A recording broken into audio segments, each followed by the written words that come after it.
Well, I wanted to put together a little bit more on this hiring and firing type idea. I want you to, first of all, forgive me for anything that these are ideas that I've found that work. Some of them are hijacked from other people. I don't have a lot of original thoughts when it comes to this kind of stuff, and I have tried to get better at it as I've gone along and hired people for the last 30 years. One of the things that I do know is that you'll get better at it. You need to evaluate how you did it and then reload and get out there with it again. We cannot do things. We can't work in a great environment. We can't build a great environment without some really unbelievable people. Some of the best relationships I've ever had have been because of people I hired and those that I did hire. And just to kind of go over it one more time is that if you ever have to let people go, and it might seem like a little abruptness when we call it firing, but try to find a better place for them or let them go before it gets hostile, because then you can be you can actually part in good ways.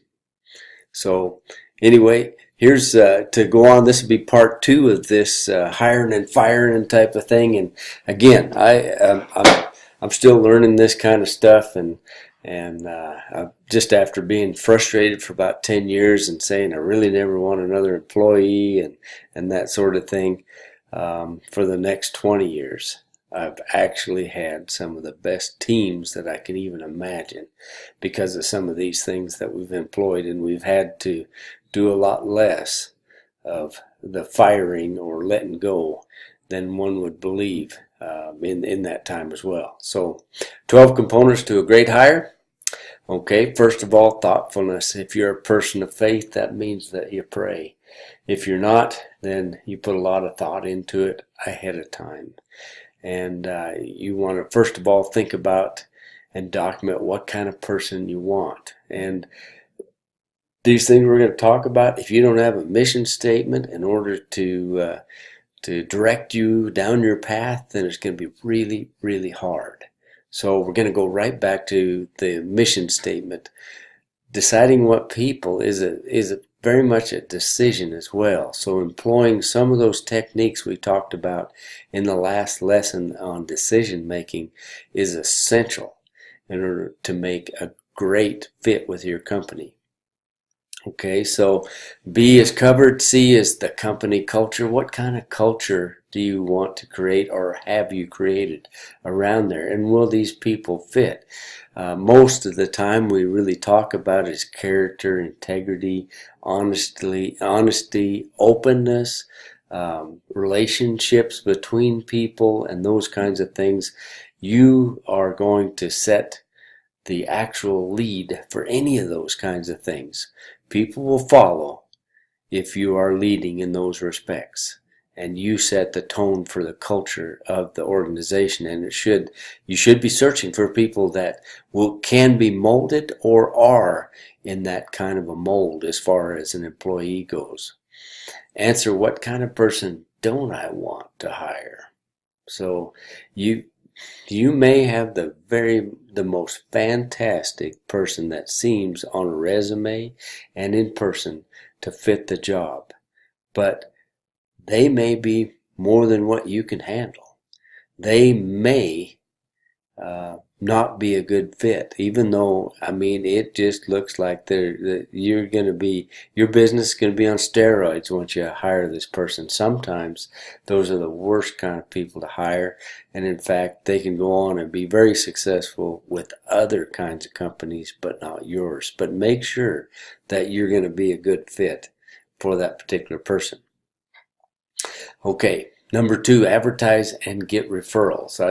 This one I kind of bunched together, but I want to separate it and talk a little bit about advertising. Advertising is something you have to do. It's almost worthless, and usually doesn't pay off. But you've got to, it's like fishing. You got to put some bait out there in order for people to know that you are interested in increasing or replacing some of the people on your team. So more than likely you'll have to do this. Put a lot in an ad. And what I mean by this is you might even throw a little sarcasm in there. Underpinnings of the job: must know how to cut grass, must be willing to blankety blank blank blank. More information: let them weed themselves out so you're not just deluged with a bunch of people who are interested in the salary and not what they'll be doing. Okay, so advertising kind of fits that. The best way is to already have created the culture for your team, is to get them from them, the existing team members. Especially if you've got a great place to work and those that are on board with you think so as well. So make sure that you poll those people. Do they have anything in mind? Do they know of somebody that could increase or would be good for the team?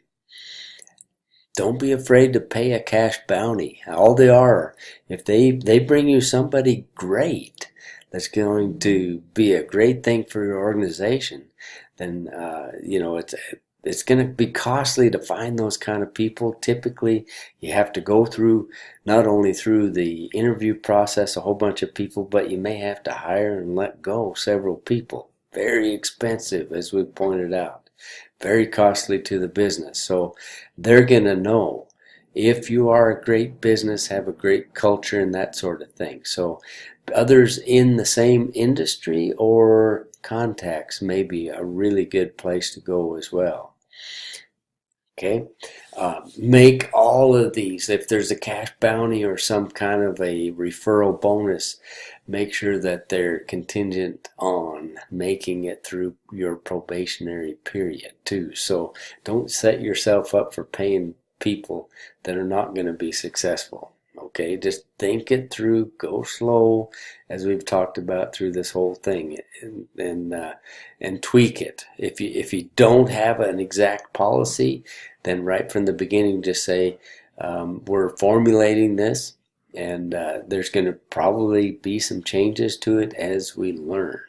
Okay, but don't, your team will get hurt if you change it just out of the blue.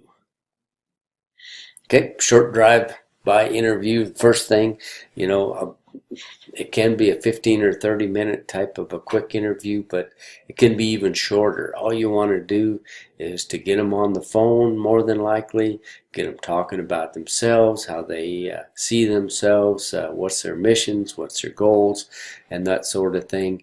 And you might ask them or have them talk a little bit about whether or not they know anything about your organization. Just really quick as far as that goes. Use the ratio of 2 ears, 1 mouth. Just do a lot of listening throughout all of this. So cut it off at the predetermined time. Just say you've got to go on. You've got many prospects. And they certainly, and do it with a respectful way, but cut them off and let them know that you'll be back to them within a reasonable amount of time. Okay, so really a quick one. Resumes and references, you do need to go through those. That's like the advertising part of it seems, if it isn't, it's pretty close to being pretty worthless, but you have to actually have one way to sort some of the people that are coming in and interviewing for this particular position in order to determine how much training they actually have. And it begins the conversation. After you get a little bit better, you'll be able to determine whether they actually do have some of the training that they put down on their resume and whether or not it's accurate. References are a part of that. What I like to do with references is spend some time on this. And not so much talking to the references, although sometimes they'll divulge more information than what would be expected. It would take a big dummy in order to put a reference on there that would not speak highly of them. But a lot of times you can formulate a few questions, just something similar to, do you see that friend of yours in this position, and how? That might be a possible question. You might also ask and dig a little bit deeper, like, is there anybody else that you know of? And can you give me their contact information that I should talk to before we consider hiring this potential candidate? So dig, dig, dig. Information is power, always, especially when you're hiring somebody. The most important decision you'll make will be about people, and right at the very top of that is the staff that you're going to have, or the team you're going to assemble. And always, it's about the people that you already have assembled when you are interviewing new people. Number 6, do you like them? Okay, all right. They can be the very best, and they'll tell you they're the very best, and they seem like they have the most experience and all of that. But if you don't like them, there's probably going to be some problems down the road. They're probably not going to be a great fit. They might have an IQ of 180. They might know the particular business and industry backwards and forward, but they may not be a very good fit for you. So make sure that you actually do like them. Don't force yourself or your team to work with people you don't like. Okay? So let's go on to 7. Do they light up? Is their passion when you talk of including them as part of your team? And this is just something that, it takes a little bit of practice. There are people that are a little more introverted. I happen to be one of them. But when you start asking the right kinds of questions, you will find out that people will show whether or not they're passionate and they do want to come and be a part of what you've got going on in your organization. Be a special place to work is what I'm trying to tell you, and have people that are special working for you. So anyway, that's kind of the only way I can say it is you're going to gain some experience there, and then you'll get better at it. Now this is one that most people don't consider prior to hiring somebody: a personal budget and a mission. We just talked about our own personal mission statement and our business mission statement, which throughout the hiring process, the business mission statement, and you might even touch upon your personal mission, but I would want to see if there's any vision or dream that is involved in the potential candidate that you're actually talking to, and where they see themselves. Do they have a mission statement? And how do they relate to your business mission statement that you have for your organization and team? Would they have any problem with fulfilling what is said in that business statement? Great questions.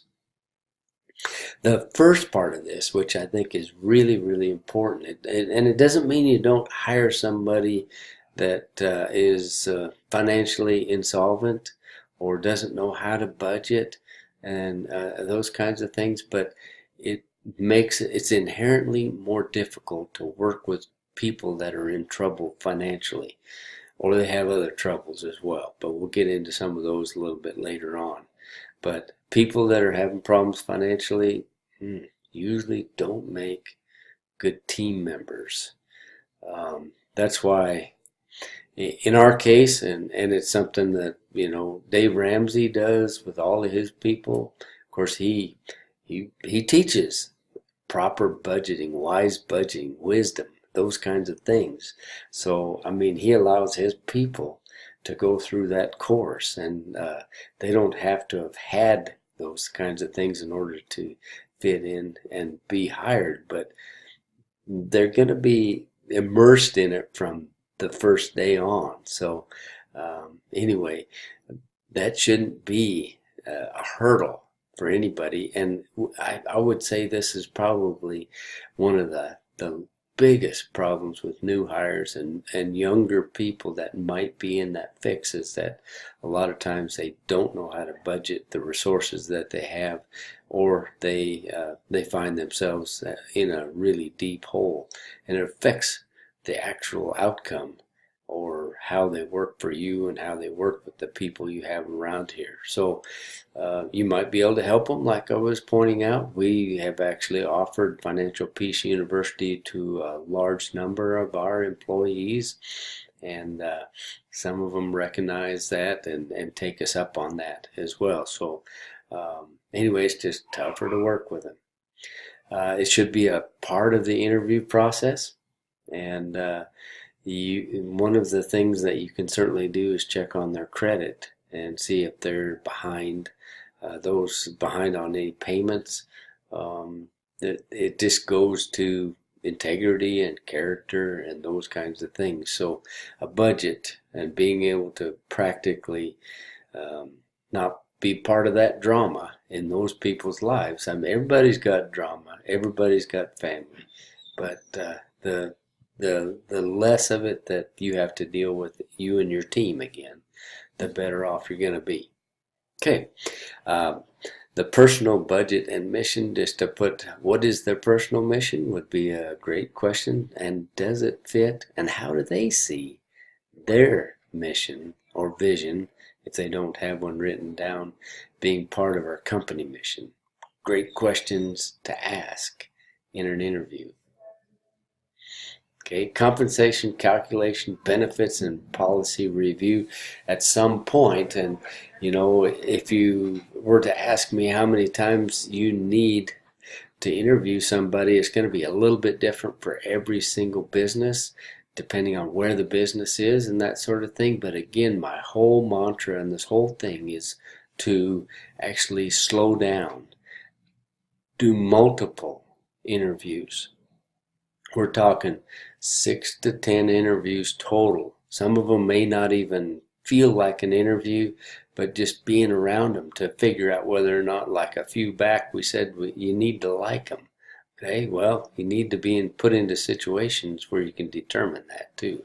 So it may be just not one of your, face to face with a table between you kind of interviews. It may be, let's go grab a cup of coffee. Let's see how this guy handles the waitress or waiter, whether they're respectful to them and things like that. That's a great way to figure things out.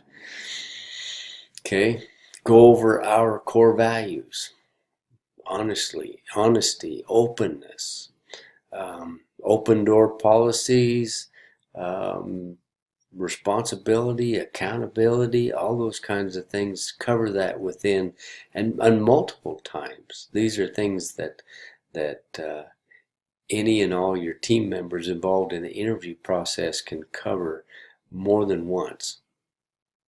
If people ask early on about compensation, pretty much, especially if it's the first interview or two, you might put commensurate with experience or a range, depending on experience and those kinds of things, so they get the idea. Not that, so you don't want to hire somebody that needs more than what you're willing to give. But if that's the only thing, it's a job to them. It's not a responsibility. They're not going to, in most cases, be very good team members if that's the first thing that they're worried about. And it may be a great indicator that budget-wise that they're in trouble.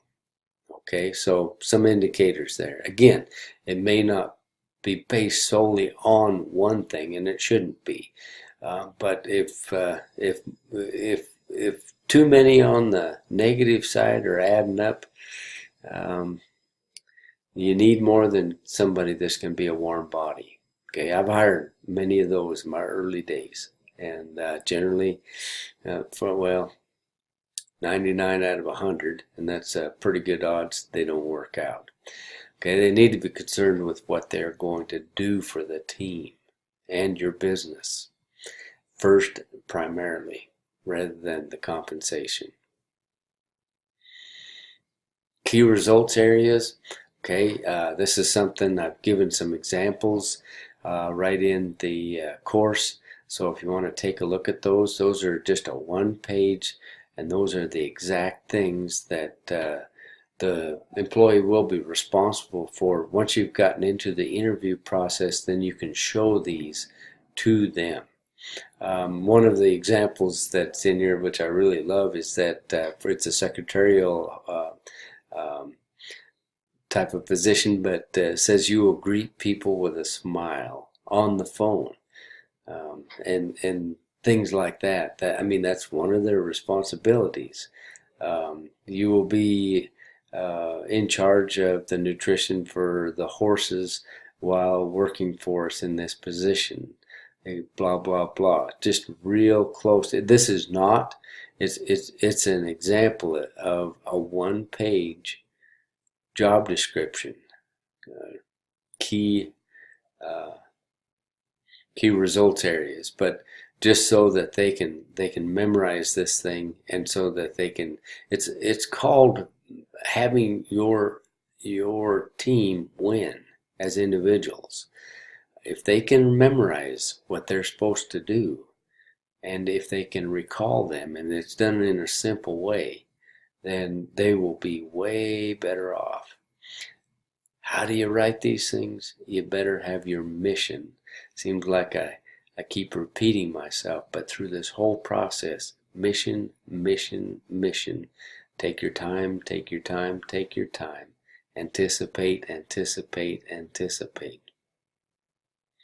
Okay, spousal interview is the next step. And this might be interview number 7, 8, 9, or 10 in the whole process. If you don't have a spouse, then a business associate, a business, somebody that might have a little bit more or a better feel for how people are. And in a public setting, this may not be legal, but in a private setting, all you're doing is having them go out to dinner. And you may talk about hobbies, vocations, any those kinds of things. But it is, do they drink too much? Those kinds of things are key when you get things together.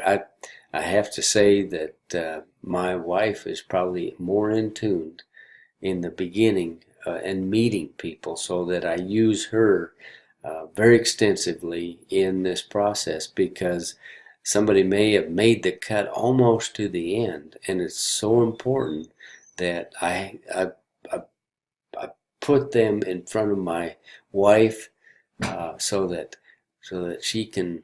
she usually has a better feel whether or not they're believable, whether they are honest, and those kinds of things. And sometimes she can't even tell me why. But I've made the mistake of saying, no, we're going to hire him, and even though she says don't do it, and every single time she's been right. So, and it's just one last time that you can get together and see how they treat people. The people that are around you in the restaurant are really a great place. You might even think about having a spousal interview at your home. Have them over. Let the kids hang out with them a little bit, and things like that. But those are some of the things. Especially, you have to kind of modify these things. If you're just starting out your business, you're saying, well, I can't take them out to dinner. I don't even have it in the budget. There's ways to get around that. You can still do, just say, hey, listen, instead of us hanging around the office, I'm going to take my wife to McDonald's. And why don't you just come with me instead of just hanging out here and me asking you a few questions from the office. So anyway, those are a little bit, a few ways you can handle that. I do use the materials from the EntreLeadership book written from Dave Ramsey, and it talks extensively about this particular spousal interview process, and those are the pages that are involved there. So I thought I'd just list them for you. 12 12, and this is the last one that's getting a little bit long, and I understand that. I appreciate you hanging in there with me, but you always have to have some kind of probationary period when you hire somebody. Do not make the mistake of just hiring them from that day forward without actually stating and actually in writing how long this will be. 90 days, that's 3 months, is a good start unless you're seasonal. We hired a lot of guides, cooks, and wranglers, and we usually had a probationary period of a week or a hunt or a summer trip, those kinds of things, in order to determine whether they're going to be of help and be good around our team and increase the viability of our business and furthering it and that sort of thing. So kind of take a little consideration and think this one out before you even start the hiring process. Is that a probationary period is just a must. Companies can let go, and the employee during that time or right immediately is also free to leave, is what I would think is very, very important. If you're asking them to be on probation for 90, then you are as well. So anyway, all right, I'm going to stop her right there, but you can take a little bit closer look at some of these, the questions must dig for those using for missions as a guide. And those go back to using the questions, the priorities that we use in decision making, and looking for good people. So anyway, there's the first 5 of them. And here's a little bit of a discussion on firing.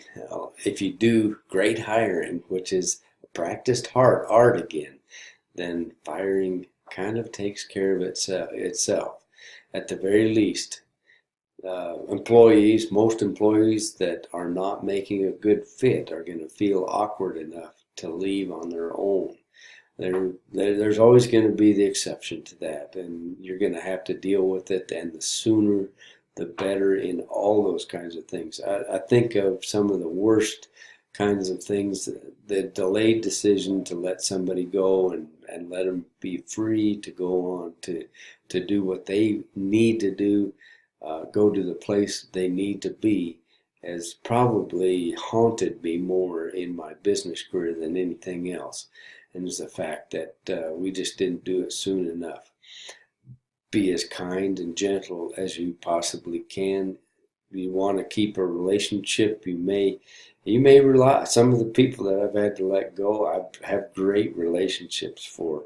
It has nothing to do with them typically. It's just that they just don't fit your team. Okay, the golden rule: do unto others as you would like to have done to yourself. If you can offer them a severance package, be good to them. Okay, set them free to find their own purpose with someone else, because at the very least you don't need them around your place, especially if they're going to have a negative impact on your business and what its mission is. Okay, so anyway, I'll conclude it right there, and I sure enjoy the fact that you're able to take a look at this, and hopefully a few of these things you'll be able to use in your business career. And I wish you the best. If you ever want to talk about some of this stuff, I'm always open to that sort of thing. And take care.